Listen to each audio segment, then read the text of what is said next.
नाती अशी असतात ना की त्या नात्याला नाव नसतं. तुम्ही त्याला फॅमिली फ्रेंड म्हणा जातात आणि ती आपली कधी होऊन जातात हेच आपल्याला कळत नाही. हेच कळत नाही. खरंच काय करतो उडी नको मारू माझ्यावर. मनुजा माझी गोंडुली गती ना काय नाही करत.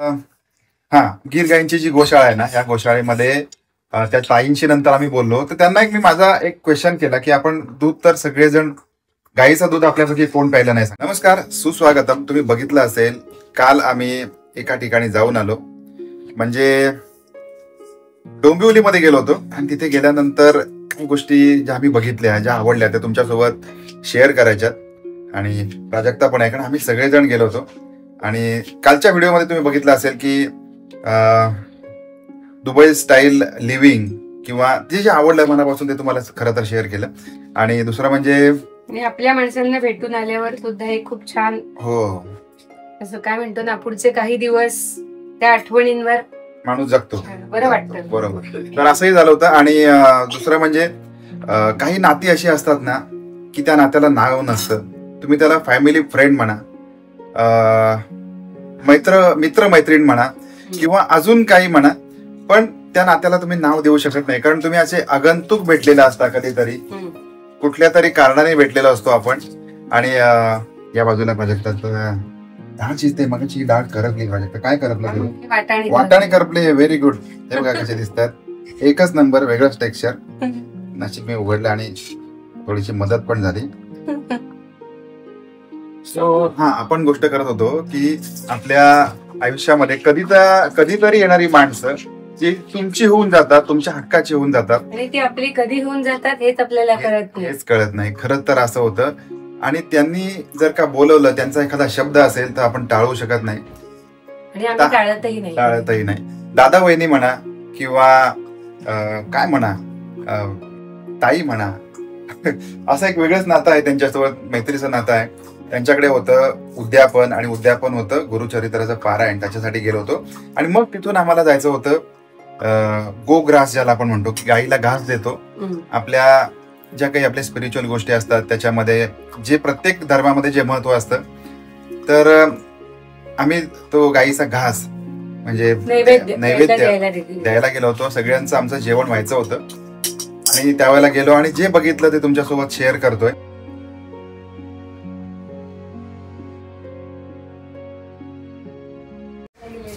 अरे डोळे बघ ना,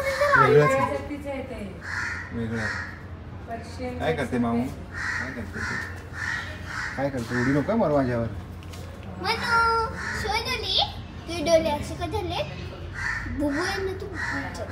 माऊ आहे, माऊ नाही, बोका आहे. पाडस की पाडीस? म्हणू थोडेसा तू मला पण यायचंय. मला पण हात लावायचंय. शांत, माझी हिम्मत नाही होते.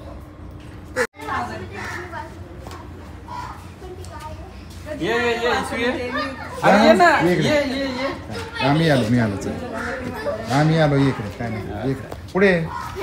बाळा खूप गरीब असतात, खूप गरीब आहे. मा त्याला खाली ना काय घाबर नाही रे, काय नाही कर, लाड करायचे त्यांचे.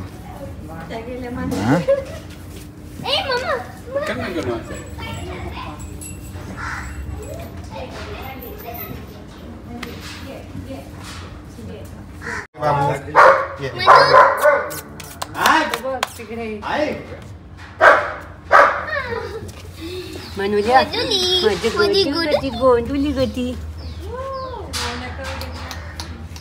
ना काय नाही करत. ती किती क्यूट आहे म्हणून बारीक करा तिला. किती जाडू आहे. इकडे बाबू.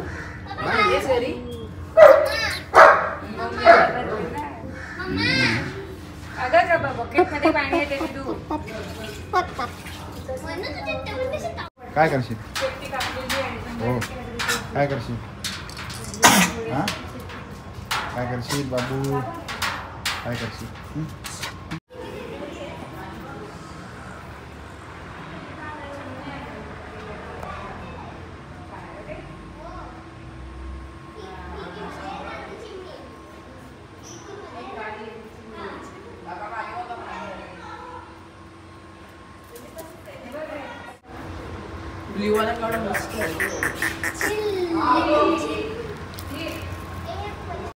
गिर गाईचं बाळ. अरे बापले, किती सोनूला आहे ते. हो, काय नाही करत बाळा तुझ्या गायला. तुझ्या बाळाला काही करत नाही आहे मी. काय झालं बाळा, काय झालं? तू उठला आश बाबू. किती क्यूट आहे ना, किती क्यूट आहे बाबा, किती क्यूट आहे सोनूला. हे बाबू सेल्फी. माझी पापी घे, घे माझी पापी. काय झालं, मागवला माझ्यावर? काय झालं, काय झालं? ये इकडे. अरे बापले, अम्मा अम्मा.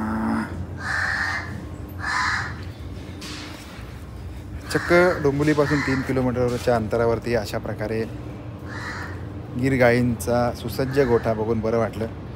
आणि काय बोलणार, छानच आजचा दिवस अशा प्रकारे खूप चांगला गेला, याचं एक मनापासून समाधान आहे. ओय, काय नाही करत बाबा तुझ्या गायींना, काय नाही काय नाही. सचिनजी यांची गोशाळा, मी त्याचं टायटल असं टाकलं होतं मुद्दाम की कोकणातील सुसज्ज अशी गोशाळा. सुसज्ज म्हणजे 30 गायींची गोशाळा, सगळ्यात मोठी असं पण टायटल मध्ये टाकलंय. पण सगळ्यात मोठी का ते तुम्हाला ते बघितल्यानंतर कळेल. याचा आता आत्ताचा व्हिडिओ आणि याचा खूप जवळचा संबंध आहे. बोलताना एक प्रकारे त्यांचा इंटरव्ह्यू घेतला सचिनजींचा.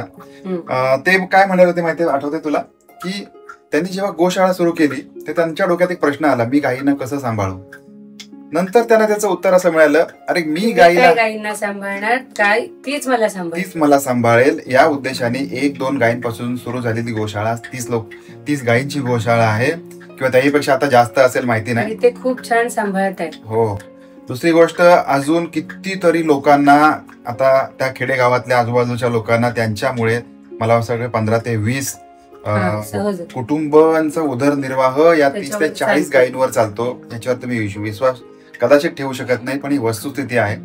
असं त्यांच्याकडून पण वेगळ्या विचार शिकायला मिळाले. तर आता आम्ही गेलो होतो तिथे गोशाळेमध्ये, आणि पण त्या सचिन शेट यांची गोशाळा देशी गायींची होती, आणि काल आम्ही जी गेलो ती गीर गायींची होती. गीर गायींची गोशाळा, आणि त्याच्या बघून खूप छान वाटलं. आणि त्यांच्या तिथे कुत्रा होता, गीर गायी, त्यांची वासरं होती, आणि एक छान असं मांजर पण होतं. ते पण तुम्ही आता मध्ये मध्ये आपण टाकणार आहोत.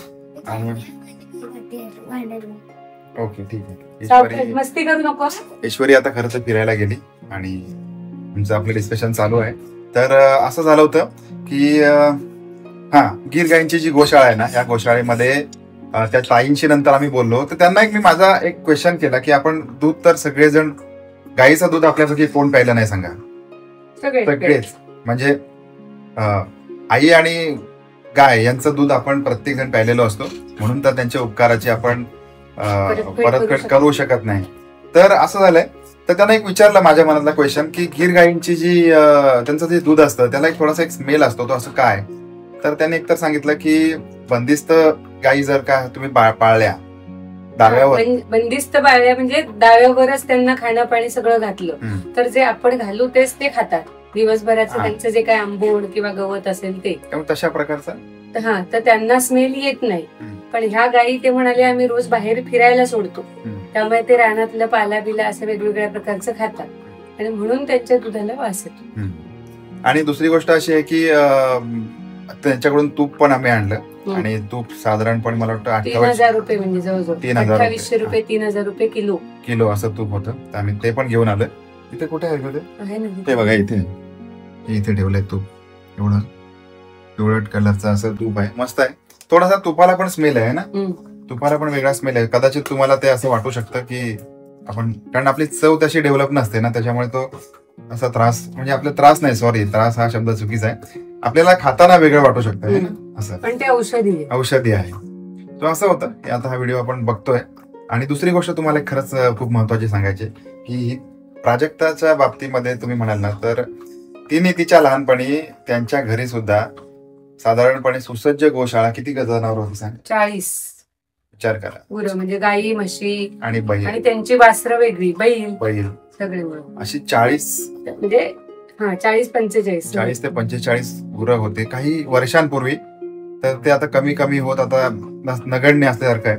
पण त्याच्यामुळे या मुलांना जो लहानपणीचा अनुभव आहे, तर गायींची डिलिव्हरी करण्यापासून ते गायी गुरांच्या आजारपणापर्यंत हे सगळं प्राजक्तांनी केलेलं आहे. पण तिच्याकडे हा अनुभव खूप, खरं तसं म्हणाल तर खूप दांडगा आहे की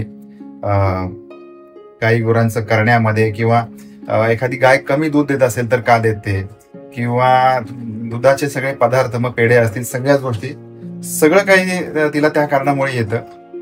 अनेक याच्यामध्ये तुम्ही बघितले असेल की दुधाचे जे पदार्थ असतात ते बऱ्याच वेळेला आणि स्मेल वरूनच लक्षात येतं की हे दुधाचं काय आहे, काय नाहीये, किंवा कुठलं आहे, चांगलं आहे की नाही, किंवा पाणी आहे की नाही दुधामध्ये, हे सुद्धा इतक्या वर्षांच्या अनुभवामुळे कळून येतं. आता कदाचित आपल्याला या गोष्टी कळत नाही की एखादी गृहिणी, आपण ज्याला म्हणतो की जी एक क्वालिफाईड गृहिणी, की शिक्षित अशी घरामध्ये होम मेकर अशी जी असते, तिच्या आयुष्यामध्ये पण आपण पहिल्यापासून जे केलेलं असतं ते आपल्याला पुढे उपयोगात येतं. सो आपण हा व्हिडिओ बघतोय आणि याच्यामध्ये जे तिथले जे काही आम्ही बघितलं ते मध्ये मध्ये टाकलेलं आहे. सगळं तुम्हाला कसं वाटलं ते कमेंट करून जरूर कळवा. आणि thank you very much for the watching this blog. भेटूया पुन्हा एकदा अशाच एखाद्या नवीन ब्लॉग, कौटुंबिक, स्पेसिफिकली फॅमिली ब्लॉग मध्ये, कारण फॅमिली ब्लॉग आवडतात आमच्या गोष्टी तुमच्यापर्यंत शेअर करण्यासाठी. सो भेटूया. Bye bye. Bye bye.